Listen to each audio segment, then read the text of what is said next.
Two wheelers पर ख़ास तौर पर जो इस वक्त जो सबसे एक कॉमन यूज़ में होती है हमारी पब्लिक के, उस पर जो हुकूमत सब्सिडी देने जा रही है, इस 50,000 की सब्सिडी से कितना फ़ायदा हो सकेगा आवाम को? जी अस्सलाम वालेकुम, thank you for having me. मेरे ख्याल से इसका ऑब्वियसली फ़ायदा तो बहुत होगा। जैसे आपने अपने इंट्रो में कहा भी कि जो एक चीज़ जो रुकावट बनती है वो इलेक्ट्रिक बाइक की अपफ्रंट कॉस्ट है। तो इस सब्सिडी के ज़रिए वो कॉस्ट तो रिड्यूस हो जाएगी। क्या कितना ये कामयाब होगा प्रोग्राम, आई थिंक उस पर तो जूरीज आउट। मेरा इस पे ओपिनियन ये है कि हुकूमत शायद इस पर थोड़ा स्ट्रगल करेगी, क्योंकि ये पाकिस्तानी मोटरसाइकिल यूज़र है।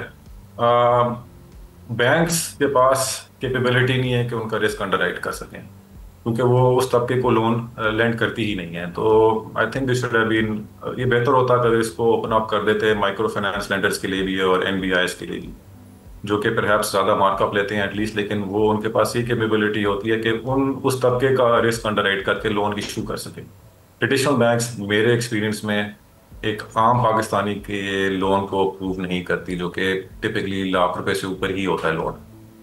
तो again I am not saying कि ये फेल हो जाएगी, आई होप कि ये कामयाब हो, लेकिन मुझे ये बहुत बड़ी रुकावट नजर आ रही है फाइनेंसिंग वाली। सब्सक्राइब करें और बेल दबाएं ताकि कोई खबर रह न जाए।